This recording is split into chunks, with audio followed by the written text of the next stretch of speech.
Здраво Македонијо, добри вести, срекни вести. Еден подзаборавен ас на политичката гимнастика се појави во јавност. Добро вечер.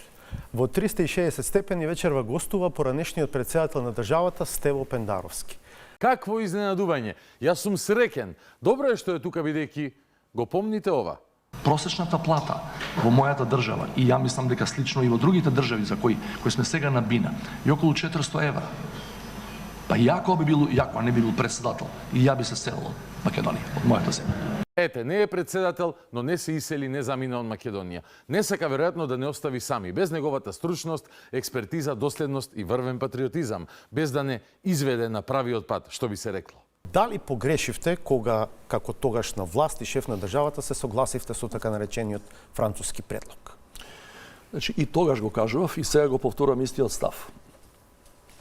Не погрешивме затоа што францускиот предлог, практично европската преговарачка рамка на крајот, беше без било каква опасност за македонскиот идентитет, што беше клучната одредница во која трга секоја влада, секој председател, секоја држава, конечно, која се обидува да се приклучи во тоа големо европско семејство. Значи да влезеш таму со своите базични специфики. Така, францускиот предлог бил без опасност по идентитетот. А еве сега еден експерт за идентитетот сака да ви каже нешто на таа тема. На Република Северна Македонија да се признаат историческите реалности, сврзани с процеса на создаване на новата национална идентичност. Ниту еден бугарски политичар, дури и екстремните националисти од претходната влада, ги знаеме кои се, не го спореа македонскиот јазик. Ниту тоа дека ние сме денес македонци, ама денес. Таа фуснота што ја спомнуваш, значи само дека да, вие сте денес македонци, ама вие мора да подпишете и во вашите учебници да ставите дека сте тоа и со тој јазик зборувате од 44-та година. Процеса на создаване на новата национална идентичност. Од прилика да знаете кој идентитет е недопрен од францускиот предлог во кој се прифатени патем сите бугарски барања, зашто се пофалија и тогашниот бугарски премиер Кирил Петков, па и самиот Емануел Макрон. А деновиве и Румен Радев кажа дека година дена ги убедувал европските лидери дека треба да се направи тоа што тој го смислил. Ама да не дефокусирам од важните пораки на Стево. Да го дослушаме. Само да подсетам накусо, веројатно вие како новинари го следите тоа и знаете. Во 2020 година бугарскиот амбасадор во Европската унија, на телото наречено Корепер, каде што се сите амбасадори од земјите членки, дистрибуираше нон-пейпер во кој рече ова е официјалната позиција на мојата држава. И таму имаше македонци од 44-та натаму, македонски јазик од 44-та натаму, претходно бугари, бугарски дијалект и администрација наместо окупација. Наредните 2-3 години дојдовме само до бугари во устав, се ова претходно отпадна. Не отпадна, како што и самиот претходно си кажа, туку беше препакувано во нов целофан наречен човекови права, преку кои ќе се бара веројатно човековото право, например, да не се учи од учебници во кои имало фашисти во Втората светска или дека Делчев бил македонец, мислам ви се молам. Но, задоволниот човек со промена на устав, ќе го подсетиме на уште еден став од еден друг експерт на тема промена на устав. Добро, но Петков доаѓа тука и вели, вие сакам да ги запишете бугарите во уставот. Ние тоа не се дрзнуваме да им го кажеме на бугарите. Тоа да бидеме отворени. Не само Петков, и Радев, и претходни други кажува. Тоа е мешање во внатрешните работи. Точка. Благодарам. Ке се консултира Стево со Пендаровски и ке излезат со заеднички заклучок. Воедно, да не го заборавиме и ова. Ајде, што да не, да се подсетиме и на Румен Радев и барањето за уставни измени. Искам да кажа и за нешто важно. През 2021 година аз за първи път поставих пред европейските лидери въпросът за вписването на македонските българи в Конституцията на Република Северна Македония. Отнеми 1 година да убеждавам европейските лидери защо това трябва да стане и чест прави на президентът Макрон, че той първи оцени целесъобразността на тази идея и със съвместните ни усилия тя беше вписана в преговорната рамка од јули месец 2022 година. Да, ама не, уствари да или сепак не. И да, и не. Значи, ние во Скопје, тука немаме видено француски предлог. Ги работев сите тие документи, заедно со многу други. Францускиот предлог на крај со Макрон директно на тие 2-3 точки јас го работев. Немаме видено француски предлог. Да не е Стево Радев или е Румен Пендаровски, Кој знае, можеби на трансцендентално ниво енергетски се поврзувал Радев со знаменити политичари во Македонија и заеднички како един народ во две држави, како една душа во две тела, заеднички ги сработеле фактички бугарските барања кои станаа дел од францускиот предлог. Одиме понатаму. Не, ништо ново ако ви кажам дека главната теза на актуелната власт е дека уставните измени нешто не се последната пречка, туку дека се само вовед во процес, во текот на преговорите за членство, во кој што Бугарија ќе има нови можности и право да поставува вета за идентитетско-историски прашања. Гледате, владачкава коалиција и владачката партија пресе се заплеткаа во собствената реторика од пред избори и са не знаат како да се отплеткаат. Шубаво им го спопика. Ајде сега пак да видиме еден кој не се заплетка во собствената реторика, како би го одговорил прашањето за можноста Бугарија да блокира и после уставните измени. Комисијата составена од 7 македонци и 7 бугари од таа страна. Разговара за кој сакаш? Страндански разговара. Да. Ако се согласат двете страни, тие упатуваат препораки до двете влади. Двете влади, ако се согласат, ако се согласат, а се бара взаемна согласност, пуштаат до надлежно министерство, да речеме МОН, кај нас, за учебник ако збориме. Тие понатаму во нивна процедура, според закон, си наоѓаат автори кои ќе напишат учебник за 5, 6, 7 деление. Што ако не најдат? Блокада од Бугарија. Вето. Што ако не најдат? Блокада од Бугарија. Вето. Многу сакам кога имаме експертска помош да ни помогне во разбирање на зборовите на господинов, кој имаше интервју пред неколку дена кај Васко Попетрески. Ептен ни помагаат овие другиве постари верзии од него, за да го разбереме што и денес порачува и препорачува. Во рамките на преговарачкиот процес. Меѓутоа да кажувате дека Бугарија повторно ќе се обиде да не сопнува на идентитетските прашања, тоа не е точно, бидејќи во преговарачката рамка со Европа нема ништо што може да личи како вграден механизам или скриена замка за да ние влетаме и кажеме ова не го види. Фактички, овој предлогов кој година дена како стратегија го градел Румен Радев, кој патем вели дека имаме 1300 години бугарска историја, тој не бил во корист на Радев и неговите идеи. Супер уверливо. Понатаму се спомнува и договорот за добрососедство од 2017 година, вклучувајќи ги и протоколите подпишани. Да, во општиот дел од преговарачката рамка не се предвидени роудмапи, не се предвидени бенчмаркови, но е предвидено известување од Европската комисија за меѓувладината конференција за тоа како се спроведува меѓудржавниот договор меѓу Македонија и Бугарија. Тоа се местата лоцирани од актуелната власт како потенцијално проблематични. Објасните ми во кој дел од протоколите пишува дека ако не ги решиме историските контроверзии, дека не можеме да влеземе во Европската унија. Мразам што морам да го правам ова. Што ако не најдат? Блокада од Бугарија. Вето. Да не губиме време. Одиме понатаму. Зошто? Навистина е дека вордингот во завршниот дел од протоколот е таков. Двете држави, двете влади ја охрабруваат историската комисија да ја заврши својата работа до денот на влез на Македонија во Европската унија. Но зошто овој ноторен факт е практично во сенка непостоечки во нашата јавна дебата? Во нашата јавна дебата доминира една друга позиција, дека мора историската комисија да ја заврши својата работа на начин на кој што Бугарија ќе го кажува тоа, дека пристапниот процес ќе зависи од тоа дали ќе се согласиме Гоце Делчев да биде бугарин или така натаму. Ето, тоа се спинови кои се прават на дневна основа од најмалку од 2024 година, од кампањата. Спинови, да. Прво спинот околу Гоце Делчев. Истиве двајца луѓе неколку години порано. Значи, неспорна историска вистина е. Сите што имаат малку сознание од тој историски период е дека Гоце Делчев се изјаснувал како бугарин. Во ред, неспорна историска вистина е дека се изјаснувал како бугарин во тој историски контекст. Благодарам експерту. Инаку, човеков тврди сега, бидејќи важно е да се потенцира кога нешто тврдел, имајќи предвид дека се менуваат тврдењата, но сега тврди дека во вториот протокол имало само охрабрување историските комисии да тераат работа, а не и да ја завршат нужно. Односно, Стево ја минимизира важноста на историската комисија во преговарачкиот сет на усвоени документи и сака да каже дека државата која го направила ова Гоце Делчев е новиот услов за добивање на датум за старт на преговори со Европската унија. Условот стигна лично од бугарскиот премиер Бојко Борисов, кој порача дека македонците имаат уште работи за поправење и да созреат. Борисов на прашањето кога ќе стартуваат пристапните разговори на унијата со земјава го стави Гоце Делчев во залог. Исто така, државата со вакви ставови Документот кој досега само делумно се цитираше и со кој Бугарија го блокираше почетокот на преговори со Европската унија за Македонија, изобилува со негирање на самобитноста на македонската нација и јазик. Бугарија во меморандумот тврди дека македонците се комунистичка идеолошка креација.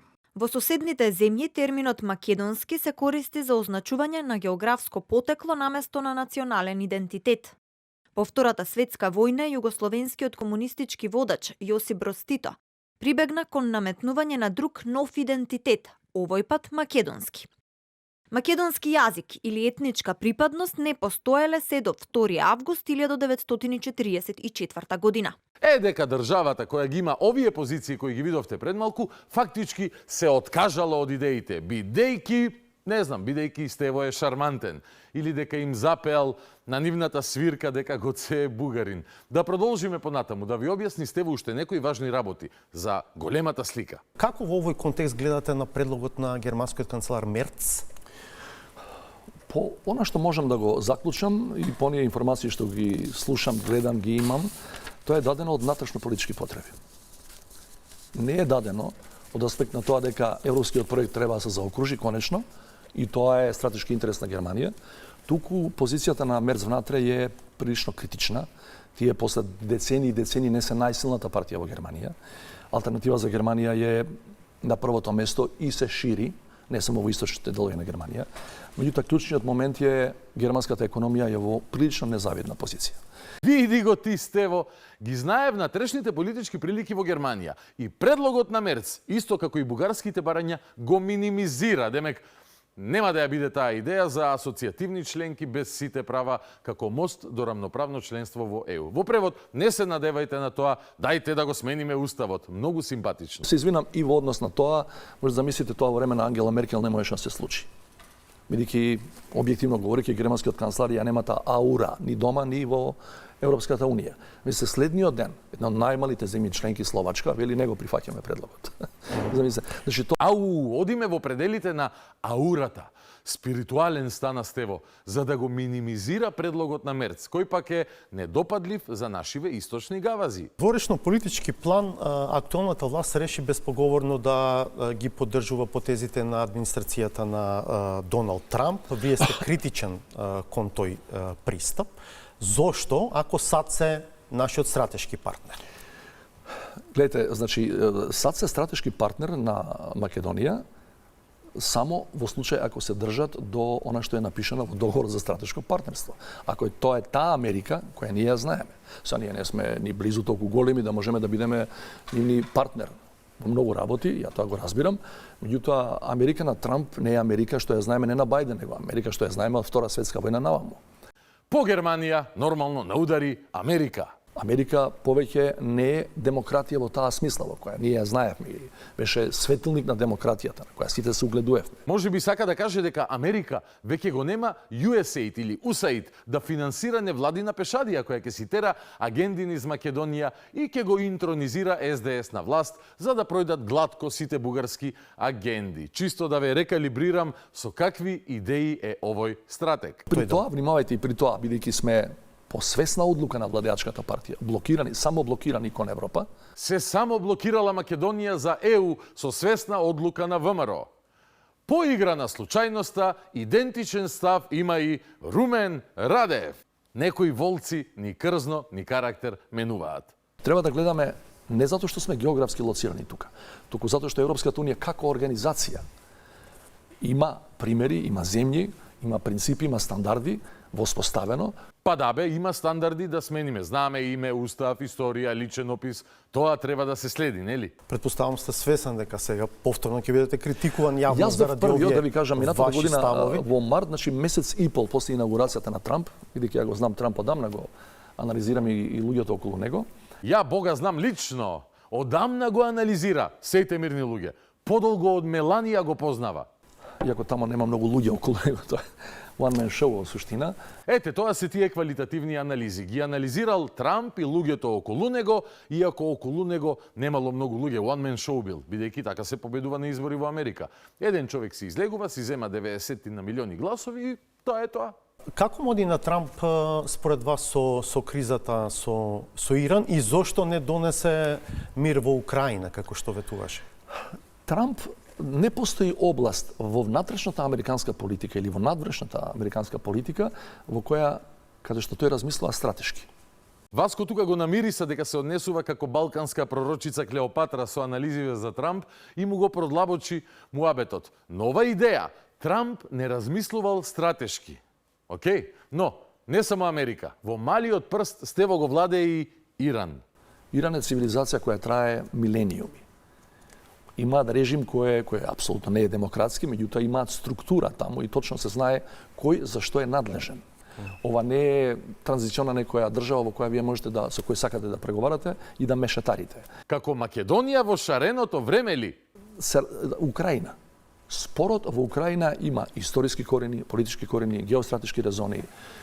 Таму да се осмелиш да направиш посебна средба на Аљаска со човекот кој е обвинет од Меѓународниот кривичен суд, кој е директно виновен за интервенцијата, за инвазијата на Украина, тет-а-тет, и да договараш, не знам, олабување на санкции или економска соработка во време кога Украина и украинскиот народ страда на невиден начин, да му дадеш предимство на тој човек, покажува дека тебе ти е повторно бизнисот или трансакциите од тој тип на преден план, а не принципи демократски вредности. Сега да ви објаснам што прави Стево. Се позиционира стратешки, бидејќи тој не е како Трамп, нели? И остава трак за евентуална наредна администрација во Америка со демократски председател, односно демократската партија, да им биде во милост ними ако сака да се врати на политичката сцена и да им биде можеби и милениче тука, какво што нели нема во Иран. Бидејќи Америка така ја гради својата надворешна политика. Внимателно бележат демократите. Кој што кажува во Македонија денес, ставаат плюска. Јутре ден ке рече новиот председател, Јованке, дај тоа тефтерот да видам кој зборувал добро за нас. Стево зборувал. Па ете, Стево ќе биде новиот шеф во Македонија. Добар план. Може ли да се стигне до мир во Украина без Трамп? Веројатно може ако тој се реши да биде што не е својствено на неговиот карактер, да биде во позадина. Значи, неговите луѓе да учествуваат во процесот, мировниот процес, меѓутоа тој да не биде прв кој ќе рече јас сега со Путин ќе седнам и за 24 сата ќе го решам тоа. Кои луѓе без Стево? Нели нема луѓе Трамп? Ме буниш мајку му стара. Ај, батали геополитика, не оди некако таму работава. Дај домашна политика. Кажи нешто за твоите. Сите бројки ви кажуваат, вклучително и последните локални избори, дека ВМРО ДПМН за најкус временски период изгуби најмногу гласови во историјата на парламентарни победници во Македонија. Но повторно имаше историски резултат на локалните избори. Само затоа што на другата страна, за жал, опозицијата се уште се нема, зборам за целата опозиција, се уште се нема опоравено од изборниот пораз и еден процес, да бидеме реални, кој не почна 2024, току трае 5-6 години наназад, после тие тешки политички одлуки, северна, специјално јавно и така натаму. Настрана споредбите на парламентарни со локални избори, овде повторно фрла една стрела кон бихачка која не била консолидирана и опоравена. За разлика од популарното мислење кое го шири председнико, се сеќавате на него, нели, председнико на партијата Венко Руменко Филипчев. Ова ќе се развива интересно. Според вас, дали Венко Филипче вистинскиот човек за, вие ја нарекувате, консолидација на опозицијата? Интересно. Ајде да слушнеме. Не можам да знам, затоа што тоа е сепак, не би сакал да дам совети на луѓе во друга политичка партија кои си имаат своји процедури и органи за решавање. Па едно, да, кратко, да, ќе беше доволно. И ти ли, сине мечка, Стево, и ти ли? Апсолутно. Нема друг начин опозицијата ваква каква што е последниве неколку години да ја добие ВМРО владеачката партија, да ја тргне од власта, ако не се обедини. Со кого да се обедини, бе, мајсторе? Со левица се скарани, со Дуј едино ако се обедини. Што се главните причини поради кои СДСМ не е консолидиран? Натрешно сега, изминативе 2 години, не можам да знам, бидејќи не сум веќе инсайдер во таа поголема политичка структура. Порано бев како председател бев упатен во тоа што се случува повеќе, иако не сум член на таа политичка партија. Стево инсайдеро. Од инсайдер до аутсайдер. Значи ви кажам, имаше СДСМ една серија во нејзино време, значи од преименување на името на државата до падот на СЈО, имаше тешки одлуки и афери кои се одразија.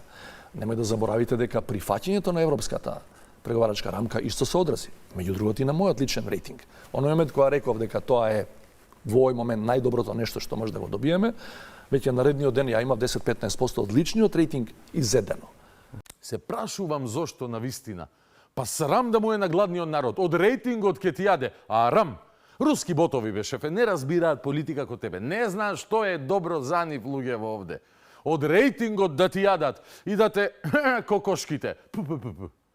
Кога се зборува за иднината на СДСМ, се спомнува и вашето име. Вие, еве, да речеме и преку вакви настапи сте на некој начин политички активни, но сепак од позиција на екс-шеф на државата. Има ли амбиција кај вас за реактивирање во политиката? Па така бе, директно прашање. Одлично. Слушаме. Јас би се вратил во политика само под еден услов. Тој има услови, луѓе. Услови има. Бидејќи го бара народот ептен да се врати, тој сега ќе го даде својот услов. Ајде, услови не мајсторе. Ако се создадат услови да се формира сериозна, широка, голема опозициона коалиција која ќе има шанси да ја собори оваа власт. Немам друга причина да се враќам во политиката. Односно, ако наготово му гарантираат носење на фотелја, на раце, например, по партизанска на раце, па на семафорите лево према влада, како фараон. Во овој момент, ако ме прашуваат, или ако е тоа вашето следно прашање, во овој денес не гледам дека има такви претпоставки. Тоа не е следното прашање, но добро е самиот да си го поставиш како што и направи, за да уште еднаш кажеш дека СДС сега не ги бива и дека се килави. Но не исклучувам дека такви претпоставки ќе се формираат можеби наредната година или таа потоа. Спи мирно, Македонијо. Стево Стратего, пак би бил инсайдер до година или таа по неа или оваа среда или можеби другиот петок. Не би влегол во политика за да работи за доброто на народот, туку само ако има гарантирана функција после тоа. Така ова го разбирам. Бидејќи, нели, ако не е председател, би се одселил од Македонија. Размислувате да формирате партија? Има нешто такво? Се едни традиционални, стандардни спинови на владачката партија, која тие не доаѓаат од СДСМ, доаѓаат од ВМРО-ДПМН. Добро, тие беа последица на дел од вашите критики за тоа дека СДСМ не успева да го капитализира лошото владење на ВМРО-ДПМН. После овој дел од нашиот разговор може да излезат, веројатно ќе излезат, овој стварно мисли дека треба да се направи политичка партија и на таков начин да се враќа во политика. Боже пази, Боже пази, не да сработи нешто сам, туку да дојде како готован кога некој друг ќе сработи се, а тој бидејќи е шармантен, паметен експерт, ќе помогне ептен со неговиот политички капитал. Последно кога го броевме, малце раситнет на 300.000 парчиња од Гордана Силјанска-Давкова. Темата ЗЕУ ја спомнуваме неколку пати. Кога вие би биле лидер на СДСМ во овој момент, велите еве да имате амбиција да бидете тоа, но дали на ваков начин би ја форсирале темата за уставните измени за европската перспектива на државата? Не. Не знаете, 2-3 дена пред локалните избори, пред кампањата за локални минатата година, СДСМ се обиде да поднесе, не знам дали формално поднесе, во собрание резолуција за црвените линии, нели, во однос на тој спор. Ја реобнови својата стара иницијатива. Ја му пратив порака на Филипче дека пред локални избори тоа не е добар потек, бидејќи владеачката партија одвај тоа го чека и ќе го злоупотреби. Значи прашањето на бугарите, ви реков на почетокот, едно од двете прашања, бугари во устав, едно од двете прашања на кои ВМРО и ден денеска обилно користи и добива политички поени. Во политиката практична правило број 1 е: ги зборуваш и ги форсираш оние прашања кои ти носат поени, не оние на кои губиш. Меѓутоа не можеш да го форсираш тоа секој ден бидејќи не носи поени. Значи го сметате за нецелисходен овој пристап во кој што секој ден се држат пресуди и се дава. Не е продуктивно во политичка смисла. Не е продуктивно за политичкиот субјект кој го представуваш. Ете мудри совети од Пендаровски. Сакај си ги ти бугарите во уставот, ама не го зборувај тоа многу наоколу, бидејќи не носи поени. Се зборуваат во кампања работи кои носат поени. Еве еден пример. Кога последен пат Стево беше во кампања за пратеник како носител на листа, а играта ја водеше Зоран Заев. А што се однесува до уставот, гарантирам, одличен устав имаме. Европски устав. Уставот нема да дозволам никој да го смени. Уставот ќе се почитува. Уставот ќе се спроведува. Нема менување на уставот. Бидете спокојни. Не дозволувајте режимот повеќе да ве лаже. Вака бе, вака се зборува во кампања. Нека не ве лаже режимот Вамаровски, верувајте му на Чичозоки. Еве уште нешто што во кампања се зборува. Пред изборите на кои беше кандидат и победи Пендаровски во 2019 година, токму на митинг за Стевово Шутоа Ризари. Да, споделам и убавата вест. Пред неколку часа се вратив од Берлин. Бев на средба со Меркел, со Макрон, со лидерите од Западен Балкан, премиерите на Хрватска, на Словенија, Фредерика Могерини. Нашата заедничка земја конечно отвара поглавја, почнува да преговара. Тоа значат фондови, тоа значат пари за нашиот народ. Знаете дека животот сакаме овде да го донесеме. Европа да ја донесеме овде. Во Шутоа Ризари. Така е, пред гласањето викаме, започнуваме преговори, Меркел и Макрон лично ми кажа. По изборите, бззз, тоа се вика стратегија, а не како Трамп, што нема појма и не прави стратегија за ништо. И сега, уште еден исклучително интересен дел од ова интервју. Се појави информација за протекување исто така на информации, наводно дури и аудио снимка од која што произлегол транскрипт од состанок во вашиот кабинет на кој присуствува целиот државно-политички врв, заедно со амбасадорите на Соединетите Американски држави и на Европската Унија. Може да влечеме сега паралели со тој случај? Знаете зашто не? Стануваше збор за еден вработен во кабинетот, кој бил припадник на огнената група која беше зачетокот на Влен во тоа време. Тој, гледајќи дека на состанок доаѓа и господинот Ахмети, од кабината на преведувачот, бидејќи разговорот беше, состанокот беше на англиски, успел да сними неколку акценти од излагањето на Али Ахмети, за да може тоа партиски политички да го употреби на другата страна, контрастраната од Дуи. Од кога тоа се откри, веднаш, луѓе од надлежните институции, вклучително и од АНБ, разговараа со човекот, заклучија прво дека тој нема никаков контакт со странски служби и второ тоа што успел да го забележи на неговиот мобилен не е класифицирана информација, не е никаква тајна. Потоа беше истеран, се разбира, од кабинетот, не суспендиран на некој начин, меѓутоа не стануваше збор за... Вие го суспендирал или тој само замина кај беџет? Не, значи после тоа се третираше во кабинетот како дисциплинска повреда, потешка повреда во одработниот однос и беше вратен таму и во тоа беше практично, да не испадне дека се шегувам на таа тема, меѓутоа во тоа беше пародијата, че беџети во тоа време беше дел од огнената група, подоста се врати во Дуи и беше малце една контроверзна ситуација. Велите немало класифицирани информации, но имаше ли други контроверзни, да речам, информации во тој аудиозапис подоцна транскрибиран? Види, богати, имало шпиун во председателскиот кабинет на некоја тајна средба, кој бележал, меѓу другото, што зборувал Али Ахмети. Сакате детали? Знам дека сакате. Беше малце една контроверзна ситуација. Велите немало класифицирани информации, но имаше ли други контроверзни, да речам, информации во тој аудиозапис подоцна транскрибиран? Што беше темата на состанок? Дали договаравте враќање на Груевски во Македонија за да го ослаби ВМРО ДПМН пред изборите 24? Тоа ВМРО у тоа време како опозиција прилично го користеше и го злоупотребуваше, се разбира. Па дури дело тој транскрипт и го дале на транскрипт, тоа е снимка практично. Они го направиле транскриптот во партиско седиште и го дадоа на американската амбасадорка во тоа време, без да знае дека и таа била присутна таму. Супер, пофали се дека и амбасадорката била присутна на средба шпионирана од вработен кај тебе. Од времето кога, нели, Америка делуваше демократски и се правели интересни планови, нели? А не сега како овој Трамп. Станува збор за состаноци, имаше такви 3-4 најмалку и пред тоа и потоа, на тема како Америка и Европската Унија сакаат да знаат дали ние имаме план за уставните промени, како би се приближили до Европска Унија. И тоа беше еден од тие состаноци на таа тема. Односно, личи како да ги собрале да прават чеми, како уште еднаш да се направи промена на устав како после оној пропаднатиот референдум. Бидејќи во тој период имаше шпекулации, морам да бидам искрен и да кажам, и во рамки на врвовите на тогаш владеачката партија СДСМ, дека наводно и јас сум еден од проблемите за тоа, затоа што не сакам да се согласам на помилување на Груевски. СДСМ ти се лутеле зашто не си сакал да го помилуваш Груевски.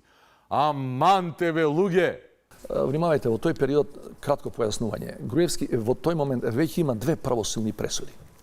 И може да се врати само на 2 начина. Ако јас го помилувам или ако донесат закон за амнестија во собрание. Таков закон е донесен 2018 година.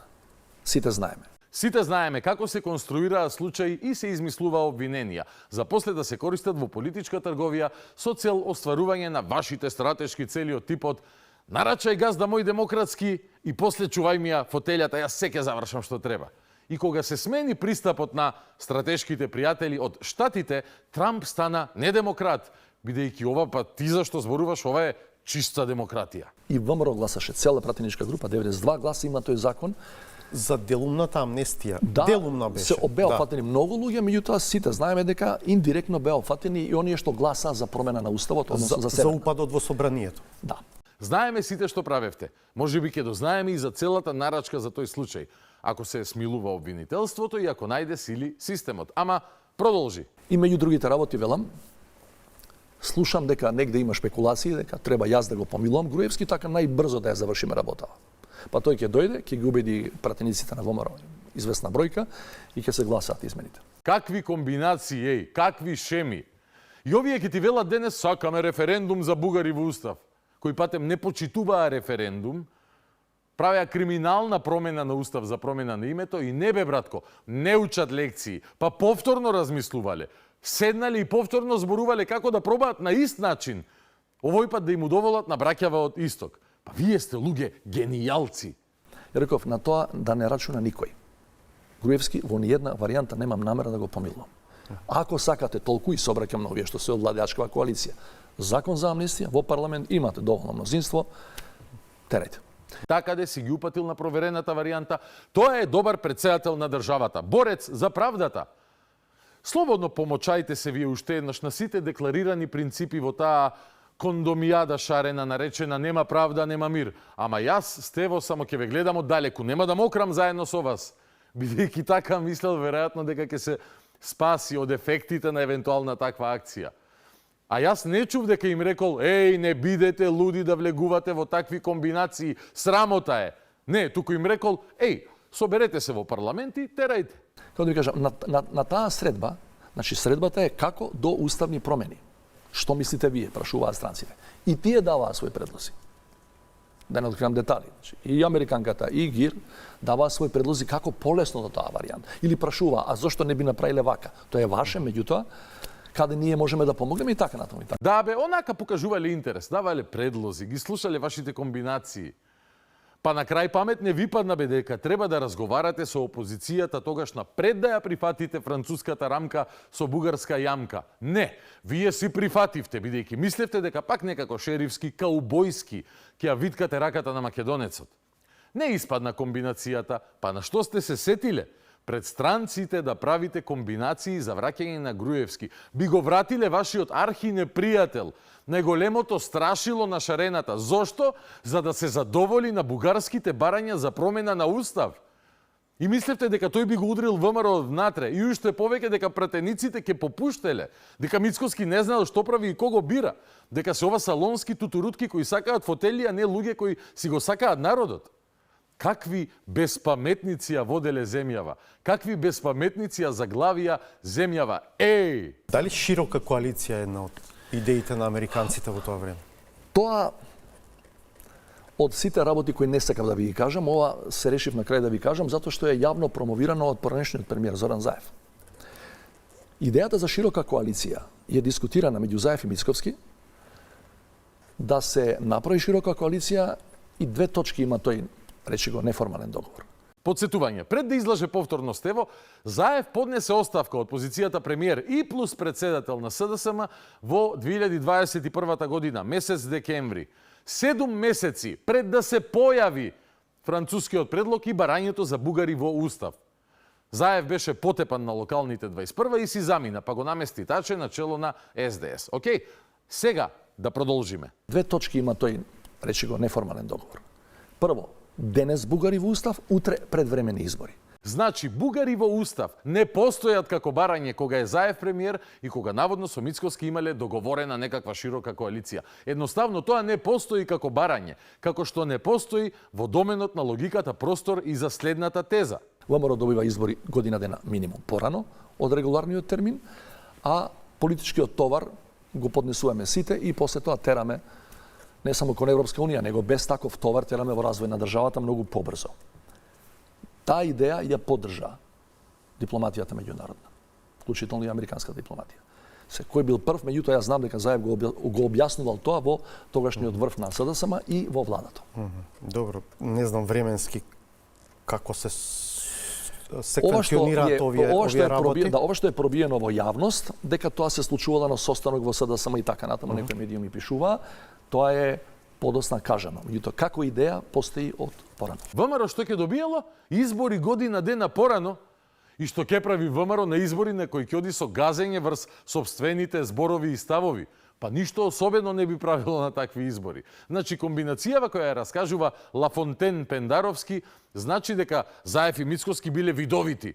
Па многу порано договарале бугари во устав пред да стане тоа дел од преговарачката рамка. И се согласиле на избори, после кои секој си останело исто. И плюс меѓународната заедница се сложила, се е било договорено. Добро бе Стево Легендо, кога раскажуваш вакви басни, не само што хронолошки не се совпаѓаат и што немаат врска со логиката, туку зошто не се случило тоа, бе, Легендо? Зошто? Може би бидејќи ова не е баш точно.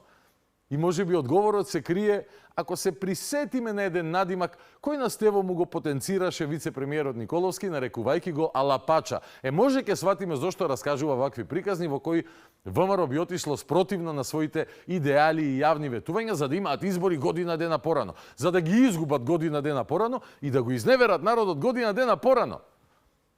Затоа некои прекари, некои надимаци си се прецизни во опис на карактерот на говорниците. Посебно што во многу наврати пред изборите 2024 година на Мицкоски и ВМРО им пуштаа такви водички дека еве, уште ова и ВМРО ќе направи уставни измени, а уште парламентарните и ВМРО ќе менува устав.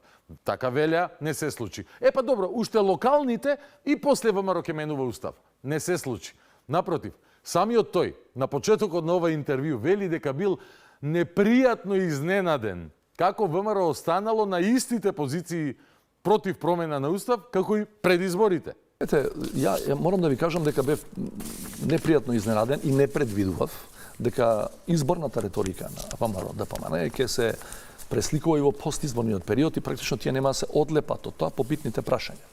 Значи тие замислете премиерот после колку пар месеци на власт го зборува истото што го зборувал и во сите месеци во опозиција, ама зачуден е Стево од доследност. Не е навикнат на тоа, бил непријатно изненаден што пред избори и по избори се држале исти позиции за националните прашања. Неверојатно, нели? На друго е навикнат тој. Видовте неколку примери и досега, еве уште еден. Јас бев еден од оние кои ги ја поддржав тезата на Европската унија 2016-17 јавно, дека не треба да одиме со комплетна лустрација на судии, генерален реизбор на судии и обвинители. Прва работа која ќе направиме по 11 декември, ќе направиме генерален реизбор на сите судии и обвинители. Што да каже човек повеќе? Одиме на разговорот во студио. Вечерва со пратеникот Миле Левков. Ќе биде интересно. Останете со нас. Започнуваме веднаш.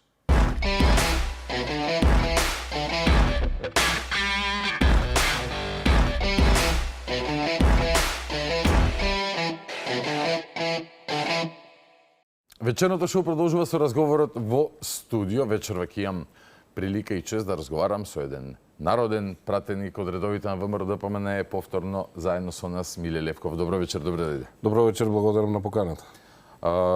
Инаку, еве, чисто и ти да знаеш јавноста, тешко е да ги привлечеме пратениците од опозицијата да дојдат во телевизија Алфа. Веројатно се уште се наставот дека е неослободена, ќе дојде леко, ќе се ослободи и така натака. Во меѓувреме ние го прославивме и 18-тиот роден ден, торта ќе добиеш после ако немаш против јадење благо. Па еве, полнолетни сме, може би сега ќе се охрабрат да дојдат и да не ослободат. Ваков однос кон медиуми си памтиш ли во твоето политичко сеќавање во Македонија? Па не знам како да кажам, навистина некоректен однос, особено од оној кој што реши да ги ослободува медиумите и неговиот настап. Меѓутоа, ако ја земете целата негова реторика и начин на кој што ја води опозицијата Венко Филипче, па и не се разликува од многу како ја водеше државата која беше на одговорни места. Ќе ве потсетам дека во времето на најголемите здравствени кризи, кога сите покажуваа совесно раководење со службите и совесно борење со она што се нарекуваше најголема криза, ние за жал имавме такви резултати какви што имавме со господинот Филипче. Набавуваше вакцини, се сеќавате, од Хонг-Конг, од Стабри аферата. Од Стабри аферата, од фирми со еден или со двајца вработени, додека цел свет разговараше со големите фармацевски индустрии, тој се обидуваше преку некои каналчиња да оствари некој профит плюс. Видовме како погубењето на власта заедно со Заев тргнаа на едно роуд-шоу со мотори по соседна Грција да ја клевета државата како него исполнувала преспанскиот договор, и каде и да погледнете понатаму во неговото функционирање како опозиционер, секогаш имаше тези кои што практично му паѓаа во вода за неколку недели по неговото објавување. Дали стануваше збор за плашењето со мигранти, за кој што му дојде демант од највисоките дипломатски кругови, дали станува збор за договорите кои што ги потпишува Македонија за стратешко партнерство или соработка со одредени земји, тој секогаш ќе најдеше некоја линија на отпор без основа. Исто така неоснован и чуден му беше нападот кон медиумите, особено телевизија Алфа, за Омилени сме му некако. Да, за еден опозиционер кој што треба да бара канали за комуникација за стигне да може да стигне до граѓаните. Чудно е како со ароганција и со надменост се напаѓаат не само медиумите, туку преку тоа се напаѓаат и граѓаните. И да се прикажувате себе си како ослободител, внимавајте на нешто што се нарекува новинарство и независно, кој што треба да функционира независно од политиката, покажува само една работа, а тоа е дека навистина ниту има компас, ниту има идеја каде ја тера политиката и каде се движи опозицијата во Македонија. Јас го канам да дојде и да не ослободи, го чекаме тој ден, но до тогаш еве ќе си тераме како што си тераме. Се согласувам дека тоа што ако не ти се допаѓа ставот на уредникот или ставот на телевизијата по однос на националните прашања, не би било тоа доволна причина за да тргнеш во една таква пресметка. Предпоставувам, си имал ти прилики да разговараш со новинари кои што не да не биле наклонети кон твоите ставови, туку биле можеби поагресивни кон твоите ставови. Меѓутоа тоа е дел од работата. Како човек кој што одлучил да се занимава со политика, без разлика дали во кој сегмент ќе се појавите, секогаш треба да бидете подложен на поголемо ниво на критика од страна на јавноста. Во таа подложност на критика овде нормално доаѓа јавноста, меѓутоа овде доаѓаат и новинарите. Меѓутоа, едно оружје со кое што треба да располага еден политичар, особено ако себе си се нарекува лидер, тоа се аргументи. И тој треба во секое време да биде подготвен да се спротистави со аргументи на било кој тврдење. Апсурдно е да очекувате дека новинарите без разлика од која провиниенција доаѓаат и која е нивното лично убедување, дека тие ќе ве, фигуративно речено, ќе ве галат или ќе ви даваат, би рекол, слепа подршка на вашите тези. Едноставно, треба да внимавате што зборувате, како зборувате и за чиј интерес го правите тоа.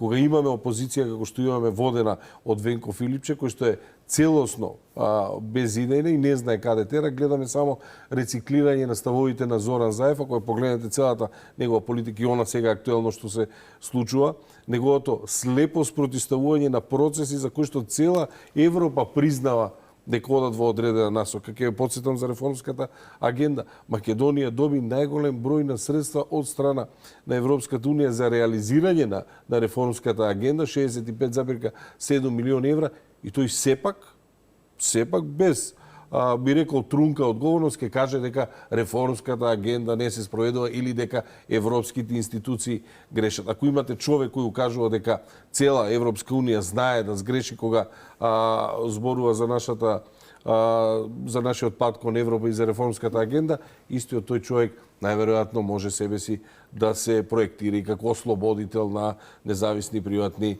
медиуми. Тоа во најмала рака е страшно поразително за тоа кој ја води опозицијата во Македонија.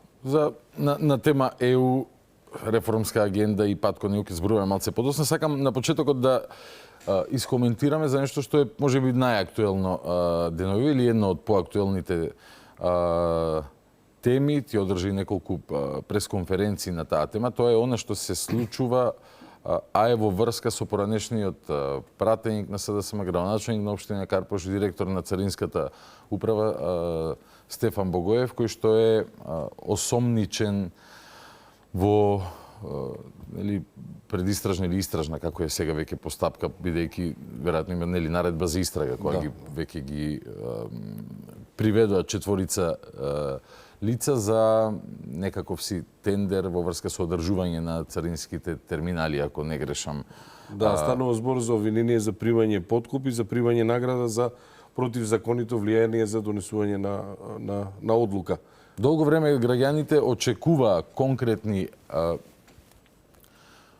акции од новата власт, која што веќе не е ни толку нова, нели повеќе од половина мандат. Односно, точно сме некаде на половина мандат, бидејќи мислам дека започна тој на некој 5-16-17 јуни 2024 година и добро, еве, конечно се случуваат работи, односно, по случување работи, мислам на некаква конкретизација на сите оние бројни афери кои што беа отварани во минатото. Иако за ова пак конкретно, не знам, не памтам да имало некои пресконференции, но е, како што разбрав, темелено на, меѓу другото, и на ревизорските извештаи кои што ги спроведува државата. Ревизорот е одамна избран, или тука не може за некакви партиски комбинации или реваншизам или не знам што да се тоа може би е најжалосно во целата приказна.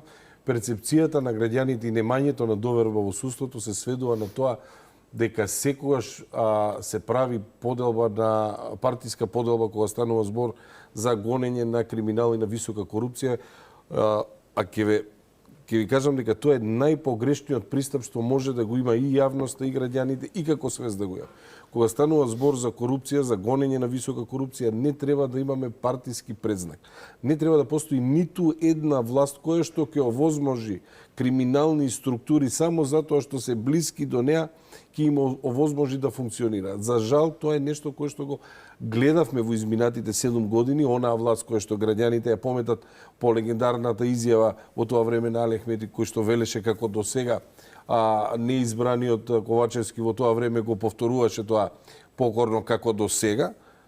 Перцепцијата на граѓаните дека како до сега нема да се гони криминал или кога станува збор за гонење на криминал секогаш ќе има некој кој што се над законот, некој за кого не важи законот, беше едно од главните очекувања при промена на власта. Она што очекуваат граѓаните е да има безрезервна борба против криминалот, нулта толеранција. Без разлика од која политичка провиненција доаѓаат. Луѓето и високите профили на криминал не смеат да бидат поделени по партиска припадност. И токму таму се и нашите најголеми забелешки. Односно имаме страшно инертно судство и страшно инертно обвинителство кое што за жал често во нашите настапи критикувајќи го судството и обвинителството и немањето на доверба би рекол во тие институции, ние можеби сознаваме слика дека станува збор за една, нели тоа е третата власт која што е целосно нефункционална, тоа е нешто погрешно. И често сме кажали таму постојат луѓе професионалци кои што знаат како да си ја завршат својата работа и често апелираме дека времето кога истите тие и судство и обвинителство беа во стегите на СДСМ и ДУИ заврши и време е да почнат објективно и непристрасно да го гонат криминалот, особено кога станува збор за организиран криминал или за високи облици на корупција.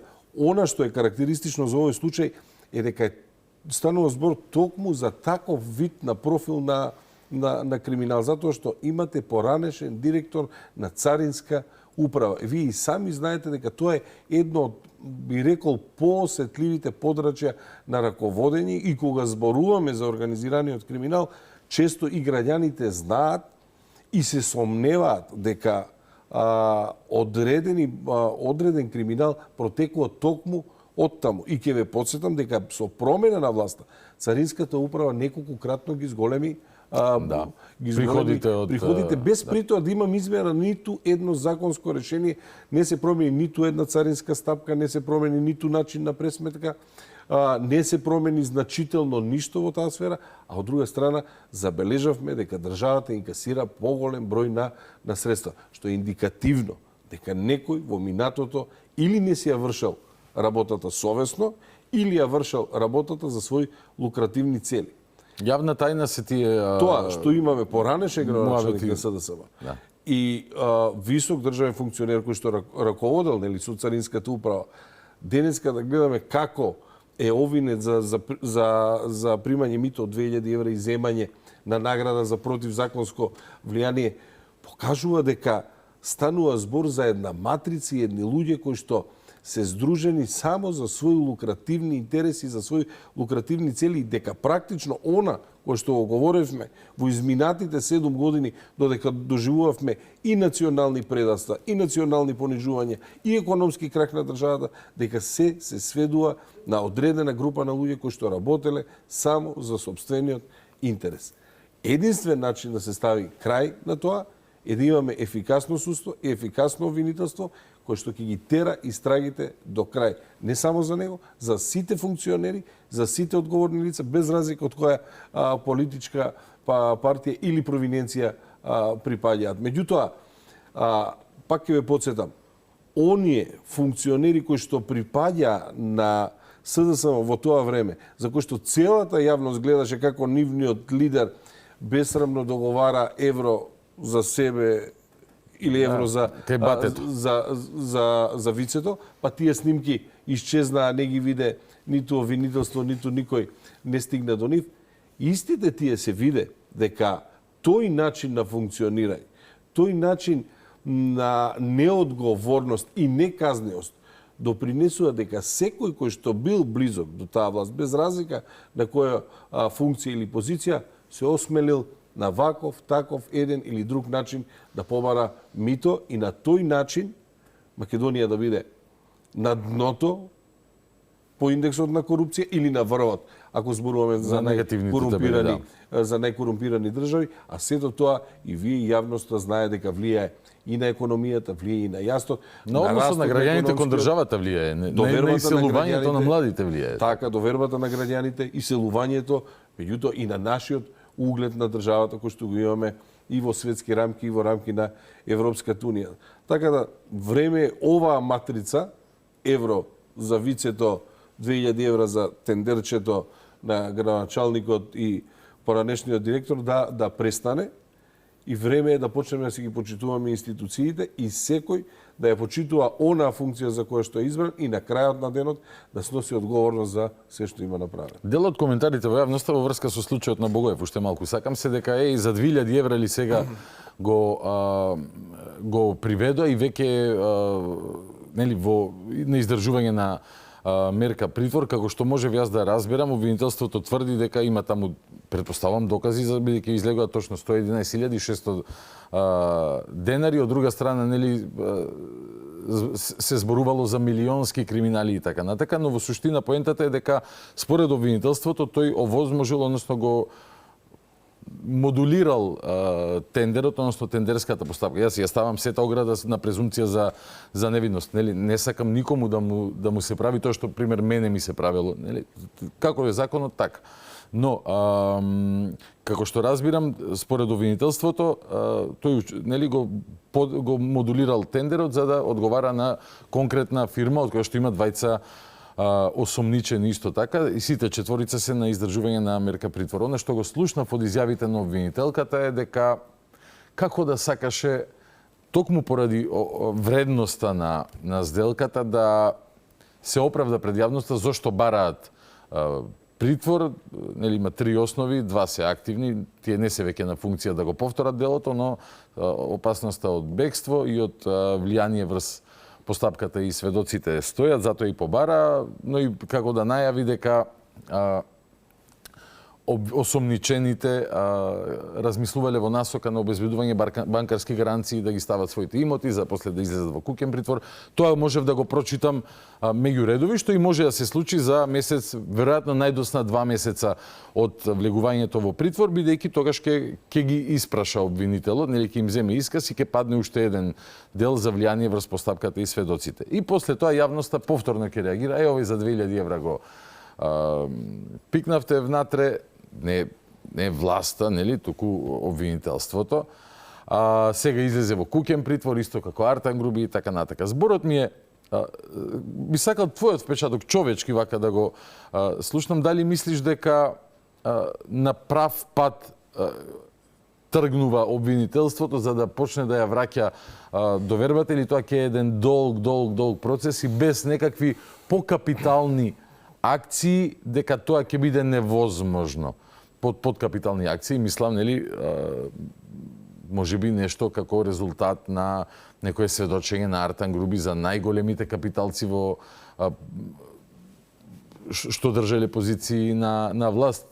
Дури и за, знам дека не е пракса, нели, лидер на опозиција е бела мечка, ама самиот Венко Филипче, кој што често во своите настапи потенцира дека треба да почнеме преговори со ЕУ за да дојдело европското судство, европското обвинителство. Тука Лаура Ковеши сите ќе ве реши, така викаше ова Снежана Калеска Ванчева. Добро, ајде да видиме што Лаура Ковеши ќе реши за модуларната постапката за набавка на модуларните болници, во кои што имаше на страшна трагедија и голем број на жртви. Видете, сега овде станува збор за повеќе тези, тоа дека 2000 дали се многу, дали се малце, неколку тези како постапува обвинителството, одредени аспекти за тоа притворот дали е оправдан или не е оправдан и ги споменати презумцијата на невиност. Апсолутно тоа се уставни категории презумцијата на невиност. Меѓутоа, ние кога зборуваме за политичари, особено за една власт за која што сме зборувале дека е коруптивна и дека има индикатори за корупција, кога ќе се случи нешто вакво, е очекувано да кажеме дека ние веруваме во обвинителниот акт, односно дека тоа се има случајно. И тоа не е прекршување на презумцијата на невиност. Затоа што вие, ако како пријавител пријавувате некого и кажете дека ви е направена штета и верувате дека тој ви направил штета или нешто ви украл, ако одиме до крајност со презумцијата на невиност, вие никош не би можеле да го пријавите, вие никош не би можеле да тврдите. Едноставно, следејќи ги политичките текови, гледавме држава во која 7 години безобзирно се краде. И алармиравме дека се случуваат криминали на секој чекор. И вие споменавте дел од нив. И се случуваат криминали во Царинската управа. И сега кога гледаме дека обвинителството собрало доволно докази за да покрине обвинителен акт, ние велиме да, тие произлегуваат од одредена матрица во која што секојдневно јавноста гледаше како се бара евро за тој, евро за вицето. И таа неодговорност, таа неказниост допринесе одредени луѓе, без разлика колку се тие добри, кои што се нашле во лошо друштво, да завршат така како што завршуваат. Ако го зборуваме за обвинителството, имаме 2 закони, материјален закон и процесен закон. Материјалниот закон е оној кој што опишува кое дејство е забрането, кое го опишува битието на действието, како што е земање подкуп и така натаму, и процесните закони кои што овозможуваат да стигнеме до правда. Процесната правда е единствен начин да стигнеме до материјална правда.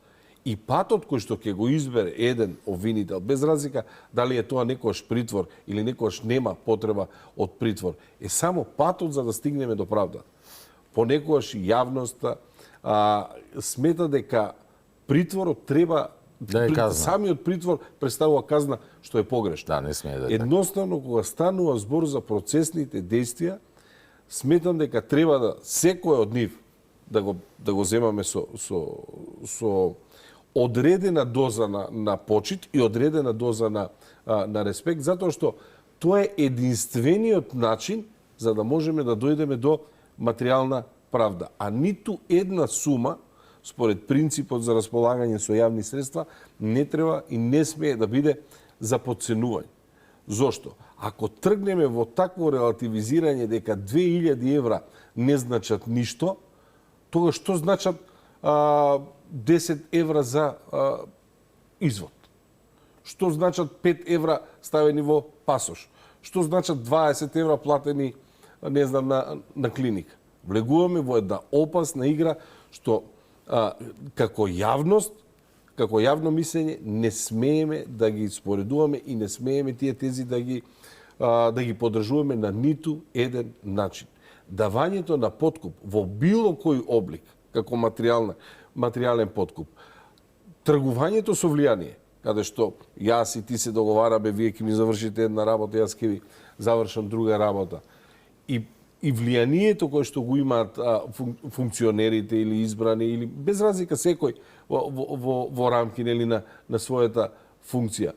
Секоја треба да се остварува на начин на кој што е предвидено со законот, без при тоа да се остварува противправна имотна корист. Самите тези дека тоа е многу или е малку, навистина е опасно. И можеме само да создадеме корупција која што ќе поевтини на еден начин или ќе поскапи, меѓутоа на тој начин никош нема да дојдеме до правда. Се согласувам дека владее култура на корупција, кај што за луѓето е малтене нормализирано тоа функционирање, како што спомна, 15 евра ваму, 20 евра во катастар, шишевиски на клиника и така натака. Но веројатно и ова е повеќе прашање за јавниот обвинител. Здравје Боже, јас имам некоја комуникација со господинот Савевски, верувам дека во одреден момент и ќе дојде тука, ќе застане наспроти мене и ќе може да поразговараме дури и за стратегијата на јавното обвинителство, бидејќи верувам целта на сите, и твоја, и моја, и негова, и на сите добронамерници во Македонија, односот на луѓето кон државата да се промени, односно кон сопствениот живот. Дека вреди да се вложуваш, да се трудиш на чесен начин да функционираш во држава која што ги санкционира сите. Да, од тие најмалите, но веројатно големо менување на свеста ќе има кога ќе има покрупни дела со милионски суми, но повторив, тоа е повеќе прашање за јавниот обвинител. Пред некој ден излезе на прес господинот Савевски, представи дека имаат ново лого. Јас позитивно шеретски со пријателите реков, ова е како јас кога се спремав да учам, не знам, хемија, например, лекција, и пред да отворам книгата, прво ќе го наместев бирото, ќе ја избришев прашина, ќе си го наместев пенкалото, тука ливше, ама на крај нели мора да седнеш и да го отвориш учебникот и да ги научиш, да завршиш работата. Бидејќи си во парламентот кој што го избрал Ненад Савевски, првичен впечаток твој, кратко е човекот на функција за волја на вистината. Вчера имаше завчера изјава за обвинителката во случајот Мазут и така натака. Прерано е нели да се влечат било какви оценки, но како тебе ти делува тој почеток на оваа нова ера во обвинителството после Коцевски и се што се случуваше во тој период? Лично сметам дека онаа порака која што беше испратена со Коцевски, а тоа е дека токму тој е одговорен за угледот кој што го има обвинителството, затоа што така и предвидено со закон, членот 88 од Законот за јавно обвинителство кажува дека тој е одговорен за состојбите во обвинителството и можеби во минатото недоволно се грижеа за состојбите. Не велам дека целата одговорност паѓа на еден човек, тоа е невозможно, меѓутоа понекогаш, како велат, патот до пеколот е поплочен со добри намери. Добрите намери без разлика како доаѓаат, дали се добри или не се добри, не би сакал да ги коментирам, меѓутоа ние во Македонија дојдовме во ситуација да имаме, јас тоа го нарекував, да направиме слика за супер интелигентни криминалци, за кои што целата јавност гледа како прават криминал, целата јавност гледа како се збогатуваат, целата јавност гледа како луѓе без легални извори на средства купуваат станови, недвижни имоти, возила и така натаму. И притоа имаме обвинителство кое што тоа не го гледа. Имавме ситуации дека криминалот во државата, без разлика за кој аспект станува збор, го гледа странските држави, емисиите, кои што нели ја следат работата на институциите, ја гледаат 4, 5, 8.000 километри и знаеа да алармираат за одредени ситуации без разлика дали станува збор за недозволена трговија и шверц со наркотични средства или со одредени други аспекти, а нашето обвинителство тоа не знаеше да го види. Поидувајќи од сето тоа, мислам дека Савевски знае во кој момент доаѓа на чело на обвинителството. Мислам дека добро ги знае кои се очекувањата на јавноста во таа насока. Како човек кој што е професионалец, сметам дека нема да си ја прокоцка довербата и сакам да кажам дека имаме и високи очекувања, и имаме високо ниво на доверба.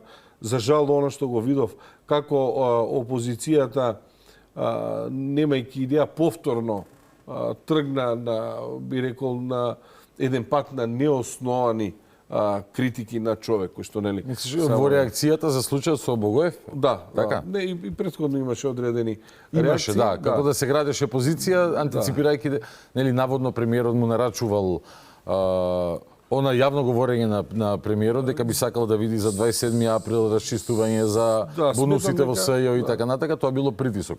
Сметам дека пак ќе повторам, знае каде доаѓа, знае во која ситуација и мислам дека останува на неговиот личен ангажман. Се разбира, тоа не е работа на еден човек, меѓутоа од него зависи и релациите кои што ќе бидат воспоставени внатре во рамките на обвинителството. На крајот на денот верувам дека има доволен и човечки потенцијал и доволно знаење за да се создадат услови за борба против криминалот, која што ќе се води од еден принцип, а принципот ќе биде нулта толеранција. Ништо повеќе, ништо помалку. На оваа тема би се надоврзал сега сакам да искоментираме нешто што пред неколку дена поранешниот претседател на Република Македонија Стево Пендаровски го искоментира во едно интервју и да не си го гледал, ќе ти дадам контекст, бидејќи денот има само 24 часа кај Васко Попетарски на МТВ, каде што зборуваше на неколку теми, не знам докрај зошто и со која стратегија, но не се тоа е што е и јас и во воведниот коментар малце се позанимавав со мои коментари на неговите зборови, но еве конкретно зборуваше за средби на кои што политичкиот врв тогаш без опозицијата, нели без вас во приказната, заедно со амбасадорите седнале и барале начин за, односно ги испитувале опциите како да се дојде до уставни измени, каде што нели дошла и она идеја која потоа преку некој преведувач накрај заврши во таборот на опозицијата и Влен и ВМРО, дека имало дури идеја за обид за враќање во Македонија или од Пендаровски се барало амнестија, тоест се испитувало опцијата за поранешниот претседател на ВМРО ДПМН Никола Груевски со цел, таква била идејата, мислам, предпоставувам дека била од редовите на ДУИ произлезена, со цел ослабување на ВМРО ДПМН во пресред на уставните измени. Односно тоа повторно подсетува на 2018-19 година, бидејќи нели зборуваме ние сега за обвинителска работа, враќање на довербата, зошто е довербата до тоа ниво до кое што дошла, не само во правосудството, генерално нели во институциите на државата, кога името се менуваше со жонглирање со гимнастики, судско-обвинителски и со случајот за 27 април и со други случаи на СЈО, односно, еве, нели не е еднаш поставена таа теза дека и СЈО како концепт беше пред се и над се со главна мотивација и цел политичка елиминација на неподобните за вишите интереси во овај регион. Не викам дека тие бомби биле песни од Златно Славејче. Не, нели имало таму што да се слушне лошо, меѓутоа факт е исто така дека биле стравично манипулирани, како што тоа го спомна, чинам во една прилика и господинот Верушевски на едно од тие некои рочишта. Но ме шокираше фактот дека неколку години после тоа, после тој бродолом на јавната перцепција во однос на квалитетот на работа на правосудните органи, повторно седнале таму некоја мала група експерта или експерата, како е тоа, падежите во српскиот не ги знам, и пак испитувале таква опција да повторно ја на јустиција не она од очите на вратот да го стават и да го истегнат за да си спроведат политичка агенда. Повторно со ограда во однос на предметите конгруевски, односно се што се е одопрело, јас сметам дека треба да се дезинфицира прво, па после да се делува. Но тоа не е тема. Како човек и како пратеник, како тебе ти изгледа, ти и од внатре ги гледаше овие работи во период кога се обидуваа да ве прекршат на некој начин за гласање на уставните измени? Што е за мене најзагрижувачко, најстрашно. Целата таа фама која што се направи околу бомбите, околу целиот тој, создаде една таква поделба и нетрпеливост за државата на Македонија и граѓаните во Македонија за свој пример го изберат аболицираниот криминалец Зоран Заев. Од денешна перспектива ќе сватите за какви луди времења станува збор, кога од цела Македонија, од плејада способни и стручни луѓе, како држава запаѓаме на тоа да го бираме за премиер аболицираниот криминалец, неколку месеци подоцна да доаѓа председател на телото за судски реформи. Мислам, замислете од денешна аспект кога ќе направите ретроспектива. Да, од дистанца кога се гледа. Погледнете ги сите овие обвинители, јавни обвинители, професори по право, луѓе кои што се занима пензионирани суди, од целата фела, луѓе кои што се поврзани со право, правда на други начини, кои што биле дел од, не знам, истражни органи, Министерство за внатрешни и така натаму. Од целата таа плејада на луѓе, како единствен стручњак во тоа време доаѓа аболицираниот Зоран Заев. Човек кој знае се и покрај тоа што знае се, доаѓа и на чело на телото за судски реформи. И тој човек кој што доаѓа со огромна хипотека, а тоа е аболиција за криминал добиена, тој ви е и начелото на судски реформи, тој ви е премиер и тој договара менување на државното име во Република Македонија. Од денешен аспект, се тоа изгледа надреално. Да. Меѓутоа, таа поделба на општеството, таа закрвавеност која што се создаде, благодарејќи на бомбите, нивно пуштање, нивна репетиција, благодарејќи на таа омраза, допринесе на еден ваков човек, една клика околу него, да прават буквално што сакаат. Штетата ја видовме сите. И за македонските национални интереси, и за економијата, и за економскиот раст, за кои сме биле во регионот и како сега се бориме повторно да го вратиме нашето место. И овде не завршува приказна. Единствено што знае таа клика е да прават реприза на она што им се случило. Така влегува и во така наречениот француски предлог. Кога заврши приказната со нашиот јужен сосед, продолжи со источниот сосед. На истиот тој начин. И ќе ве потсетам дека можеби меѓу првите во државата кои што почна да шири вести националните телевизии дека ќе бидат купени, подкупени, убедени, киднапирани претеници на ВМРО ДПМН беше токму Артан Груби. Така е. Вратете се во јануари. Така е. Тој прв ги лиферува вестите. Точно. Втор кој се Ковачевски, Дарко Каевски, Маричич. Потоа се налепува цела плејада на се обидува да создадат таков наратив дека ќе скршат повторно апсолутно. Ќе направат проби во претеничката. И тоа не е за подценување. Вие како ние сите се соочивме со невиден огромен притисок.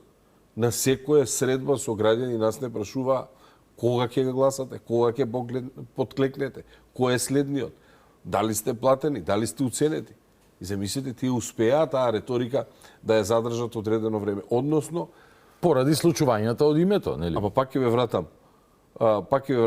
Поделбата на народот и закрвеноста на народот допринесува само некои со нечесни намери како Заев да остварат одредена корист. Сите други во државата губат. И затоа тие сакаат криза. Затоа сакаат несогласување. Затоа сакаат одредени проблеми, недоверба и така натаму.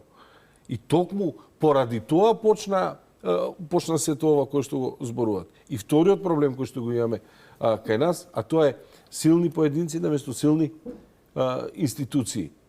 Ние во минатото да градиме силни институции во кои што поединецот, без разлика дали е функционер, дали бил начело на институцијата или не бил начело на институцијата, во моментот кога ќе ја напушта својот легитимитет, авторитет, како да го кажам, ќе биде оставен на институцијата. За жал, ние во минатото создававме институции за кои што не се сеќават, а се сеќават за ликоите. Истото беше со специјалното јавно обвинителство. Имавте јавни обвинителки кои што беа познати и уште се познати и се промовираа како рок звезди. Каде е местото на македонскиот уметник, македонскиот изведувач, македонскиот поп-артист, кога во тоа време главни звезди беа, да, јавни обвинителки Ленче Катица и Фатиме Фетаи, да, беа третирани како да се рок звезди. Од печатење мајци, ТВ прилози и така натаму. Колку погрешна проценка, еве имајќи го предвид само профилот, например, на шефицата Катица Јанева, од авторите на тој проект. Повторно истата матрица. Силни поединци наместо силни институции. Никој не градеше. Специјалното јавно обвинителство е дивоград. И тоа сме го кажали 1000 пати, сите го кажале. Меѓутоа, еве, замислете да имавме дивоградба на која што некој ќе го градеше угледот на дивоградбата. Или таа дивоградба да даеше одредени резултати. Ќе ја легализираше народот. Самиот систем нели ќе нашол начин да ја инкорпорира. Меѓутоа, повторно истата работа, градење на силни индивидуалци, на што? На сметка на институцијата, која што тие во експресно краток рок успеа да потрошат еден куп пари и од легитимитет на институцијата да остават нешто кое што е рамно на нула. Ние велиме за обвинителството и судството дека има доверба само 2%, меѓутоа довербата кон обвинителството и судството споредена кон довербата кон специјалното јавно обвинителство пак е веќе една целосно друга приказна. И ви покажаа како можете да имате и пари, и средства, и медиумска поддршка, меѓутоа ако немате основа, тоа е квалитет и минимум резултати, тогаш се ви е џабе. По примерот на се ви е џабе, сега кој го споменавме кај специјалното јавно обвинителство, по истиот пример излезе дека се е џабе на социјалдемократите, на ДУИ и на оние кои што договараа уште едно национално предаство на грбот на македонскиот. Односно прифатија компромис кој што не може да го обезбедат, бидејќи се обезбедува со 80 гласа во собрание. И повторно се обидува со такви Тоа сакам да прашам. Ти стана пратеник 2020 година, тоа е пост СЈО малте не, нели? Но беше пратеник баш во тие моменти кога тие бара 80 пратеници за гласање на уставните измени. За да дојдеме до на денес дека бараат 3 пати на ден бугари во устав, сега некоја најнова блесава идеја за нов референдум. СДС да зборува за референдум е како, не знам, јас да продавам средства за диета. Но, се да бидеме реални. Но имаше ли обиди кон тебе конкретно или кон некој од колегите да се пристапи под нивните познати шеми? Сакам да кажам, ти не си човек кој што може ли да го обвинат и да му се заканат со нешто, но пример некако да пробаат да те стават во друг политички амбиент. Внимавајте кога е главна обштествена тема. Само тоа се зборуваше. Да. Само тоа се зборуваше. Година дена за тоа се зборуваше. Например, некој го прави тоа од професионален аспект, ние го правиме тоа затоа што сме политичари, нешто кој што наликува на клипинг, ќе проверите за одредена вест, колку вести има и колку го споменале. Во рок од 18 дена, еднаш знам проверував, 22 изјави на нивни високи политичари од СДСМ и ДУИ во кој што и од друга опозициона во кој што секој од нив најавува дека и фалеле уште еден, двајца, другите се обезбедени. Што е огромен општествен притисок кој што ја правите кон одредена група на луѓе. Да се обидуваат тука да внесат недоверба меѓу вас, да мислите дека некој е некој сменил дрес, тоа биле обидите. Така е. За одредено кривично дело што зборуваме, треба да го повикате, да го викнете, да седнете, да разговарате, па има најразлични начини. Добар полицаец, лош полицаец, еден ќе му се заканува, друг можеби ќе релативизира работата. Имало и такви на пратениците во тој момент тој и се случуваше јавно. Јавно и се случуваше. Огромен притисок практично на секој чекор има барање од колеги зашто не гласате, тили си тебе те зборуваат, зашто те зборуваат, кажи вака, така. И тоа го имаше огромен притисок кој што беше правен и кој што сега гледам дека повторно се обидува Венко да создаде некоја ситуација, надевајки се, не знам, на дали одреден партнер во новата влада на истокот, не знам кои му се целите, меѓутоа тоа што застанува на спротивна страна од интересот на граѓаните, тоа си е негов греф и верувам дека нема славно да заврши. Јас мислам дека поголеми шанси има моментално СДС во Бугарија да победи на избори отколку во Македонија, но ете, работите се, тие ја одбрале таа тактика и стратегија. Пред некој ден, јас не сум голем фан на цитирање на Никола Димитров, но нели криво седи, право збори. Мислам дека беше насител на тоа тема на денот. Изборуваше за позициите на СДСМ, буквално во еден ден им избра во 2 сати 3 изјави на Венко Филипче: Бугари во устав, Бугари во устав, Бугари во устав. Онака како да навистина повеќе од бугарите бара Бугари во устав. Не е тоа флоскула или шега некоја која што ќе го отслика амбиентот, туку конкретни факти и бројки. И Димитров вели: замислете обратна ситуација, во Бугарија да има политичка сила која што вели нема вето, не смее да има вето за Македонија. Македонија веднаш треба да и биде овозможено да почне преговори со ЕУ. Како ние овде ќе се чувствуваме и што ќе правиме, како ќе делуваме, на што ќе се надеваме? Ќе бараме ли брзо решение или ќе викаме чекај, ќе си чекаме да дојде на власт таа политичка опција која е благо наклонета кон Македонија? Нели одговорот е под Б. Сега се работите се овдека поинакви. Македонија е, мислам, единствена земја на Балканот, можеби во поширок регион, во која што на клучни национални прашања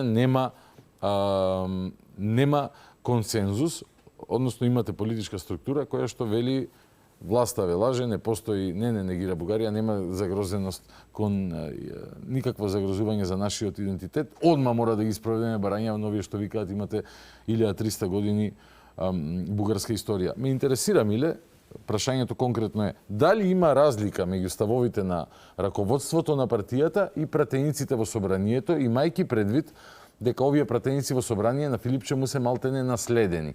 Ако ја прифатиме тезата дека прататкото на новите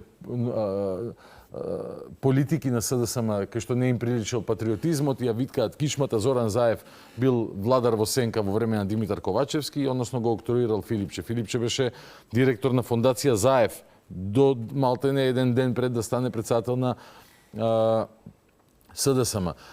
Но бидејќи пратениците сепак му се наследени, бидејќи има катастрофален резултат, таму на листите можеби подолу тој си имал своји луѓе од поголема доверба, но овде остане оние малтене поразените функционери од претходната власт, кои некогаш имали и различни ставови со раководството. Дали и тие се на истите позиции како председателот на нивната партија, кој што јавно декларира многу гласно и многукратно, или има некоја разлика? Не би сакал да коментирам нивни внатре партиски односи и тоа што размислуваат дел од колегите, меѓутоа би сакал една друга работа да искоментирам. Вие рековте немаме национален консензус кога станува збор за најважните прашања. Јас лично сметам дека ако ги погледнеме истражувањата, бројките, ако го слушнеме народот, не имаме апсолутен политички немаме, иначе народот да. Апсолутен консензус имаме прво дека има дел евроскептизам и намалување, нели, 80% про ЕУ, 90% против диктат. Меѓутоа, сепак најголемиот број од граѓани ја гледаат Македонија како дел од Европската унија.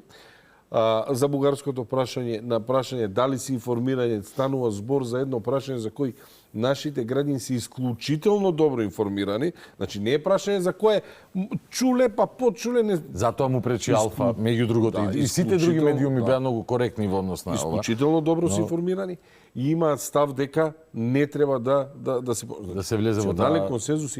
Имаме проблем со представувањето на интересите на народот од опозицијски аспект. Добра поента. И навистина го имаме тој проблем и во моментот тој проблем најмногу е изразен преку Венко Филипче, би рекол, можеби како највидлива испостава подружница на заевизмот или на Зоран Заев и на неговото владење. Лично сметам дека да, има одредени несогласувања. Зошто?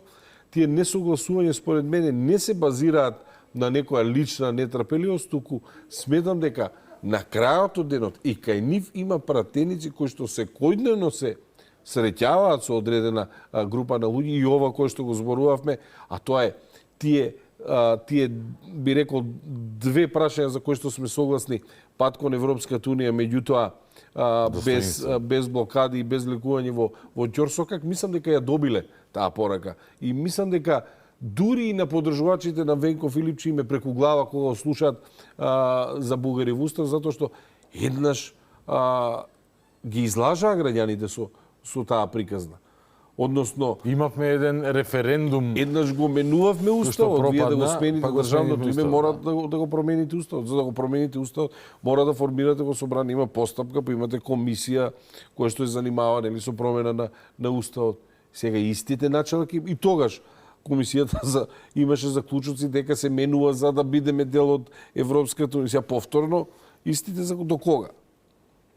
И мислам дека им е јасно дека со Бугари во Устав на овој начин, без гаранции, ќе влеземе само во ќорсокак. Патот кој што во моментот го оди владата, начинот на кој што ја води надворешната политика, верувајте ми, е најскратениот пат за влез на Македонија во Европската унија. Ова е најкраткиот пат. Знаете, некои ќе кажат, зошто не го одиме по краткиот? Ова е по краткиот пат. Менувањето на Уставот не е по долгиот пат. Менувањето на Уставот е лавиринт. Да. Лавиринт кој што нема ниту еден излез кој што е пократок од барањето на гаранции. А ставовите дека францускиот предлог не може да биде изменен е нонсенс. И мислам дека тоа многу не знам како го објаснуваат, затоа што зборуваме за промена на Уставот, кој што е највисок општ правен акт, а од друга страна велат дека францускиот предлог, кој што исто така правен акт, со многу помала правна сила, велат тоа не може да се смени. А тоа може да се смени. Мислам, тоа е нонсенс. На ученици од прва година средно кои учат за правни акти, ако ги изнесете овие два аргумента, мислам дека ќе ве побијат со аргументи. Со аргументи. И тоа е правен акт, и тоа е правен акт. Гаранции можат да бидат побарани и можат да бидат добиени, и тоа е наше легитимно барање. Да не споредуваме дека во време кога е склучен овој договор, сме имале сосем различни односи. Сега имаме поразлични односи. Од тогаш до сега, сега имаме договор со Обединетото кралство, имаме уште еден договор за стратешко партнерство со Соединетите Американски држави. Имаме неколку меѓународни договори кои што ја унапредиле нашата позиција. Имаме раст на индексот на корупција. Значи, ние во секој момент имаме влада која што ја подобрува и ја унапредува положбата на Република Македонија, за да можеме да дојдеме ултимативно до оно што го бараме, а тоа се гаранции дека ова условување ќе биде последно и на крајот на денот. Реципроцитетот е еден од основните принципи на дипломатијата. Отворете било кој прирачник за дипломатија или било било што, ќе видите дека станува збор за реципроцитет. А по логиката нашето барање на реципроцитет е фактички суштински барање Бугарија да го признае македонското малцинство во Бугарија, што е во моментов и во изминатите 150 години, освен еден краток период по Втората светска војна, речиси невозможно, но е принципиелно легитимно, бидејќи таму е суштината на спорот. Но имајќи предвид дека тоа веројатно нема да се случи, особено не под Радев, ги знаеме сите негови изјави, меѓу другото и благодарени и на мојата емисија, бидејќи се трудам да го подсетувам народот со што се соочуваме, подобро е да се знае грдата вистина, него да обландираме некакви приказни или да одиме во делот на оние диагнози со буквата F, каде што се носат долги кошули и да викаме не негираат. Треба да се знае како стојат работите, но ќе го издржи ли оваа власт притисокот од народот за секој сака подобар живот сега, веднаш, одма и значително да е подобар животот, имајќи предвид за 2 години би требало да има редовни избори, постојат разни гласини дека можеби 6 месеци, 9 месеци, година дена претходно ќе се случат, не знам, ќе видиме, но како и да е. Опозицијата тоа го вулгаризира на ниво барате да јадеме корења, бидејќи Филипче е познат по јадењето корења, во Дубај се најубавите корења на свет. Од друга страна, обичниот човек ќе каже, окей, задоволен сум, бранат позиција во однос на идентитетските оспорувања, што правиме со другите работи? Мислиш ли дека 2 години? Да, ајде. 2 години влада. 2 години влада. Државата се наследува задолжена по секој основ. По секој основ. И сега, доаѓаме до еден дел кој што сакам да ти го презентирам, кој што многу често наидува на негација во смисла тргнете ги розовите наочари. Меѓутоа е да ги тргнеме розовите наочари, да зборуваме најобјективно. Во моментот ја имаме најголемата светска енергетска криза признаена од председателот на Светската енергетска организација. Најголемата енергетска криза. Најголемата енергетска криза во Македонија беше пресретната со најголем број на комплементарни мерки кои што го забележува ММФ. Значи ова не го кажувам јас, Меѓународен монетарен фонд вели најголем број на комплементарни мерки за да не се осети. И ние имаме ситуација дека имаме најевтино гориво, нашите соседи полнат, Македонија прв пат зрачи одредена стабилност кон соседите. Наместо да увезуваме жито и... Да, можеби ние не го гледаме, меѓутоа е луѓето кои што живеат во Гевгелија, во Дојра, во Струмица, гледаат како граѓани од Европската Унија, грци доаѓаат и точат гориво. Значи, вие зрачите одреден дел на стабилност. Ние во изминатите 2 години враќаме по 2,5 милиарди евра годишно. Долг кој што го направи владата на СДСМ и ДУИ. За 7 години успеа за 2 години успеа за 7 години успеа да го дуплираат јавниот долг и оставија огромна буџетска дупка која што ова влада ја надоместува. Да не зборуваме за нашата одговорност кон пензионерите, нашата генерацијска одговорност и постапките кои што го имаме со реформската агенда. Ги вративме измените на кривичниот законник, совет за јавни обвинители, судски совет, изменет законот. Има пофалби од ЕУ дека законот од работењето по реформската агенда е едноставно времето е ограничено и во одредена доза на време вие можете да направите толку колку што можете да направите. Соочени со околностите кои што ги имаме, ако ја погледнете и надворешната политика, бројот на договори кои што се склучи и начинот на водење на економија, сметам дека ова ќе бидат најуспешните 3 или 4 години без разлика кога и да се случат изборите и мислам дека граѓаните тоа ќе го препознаат. Миле Левков, мора да завршуваме тука. До следната прилика. Благодарам на одвоеното време, благодарам на добрите поенти, ми беше чест и се гледаме во следна прилика. Благодарам на поканата, голем поздрав. Фала ви и вас што останавте со нас до самиот крај. Наредна средба закажувам утре. Опасна емисија посветена на вториот протокол, конечно да го објасниме за сите кои што не го знаат во детали, со опасна екипа со која што очекувам, можеби на моменти и жустра полемика. До утре стандардна процедура. Гледајте, слушајте, размислувајте, анализирајте, излекувајте сопствени заклучоци. Добро mek Македонијо, главата горе.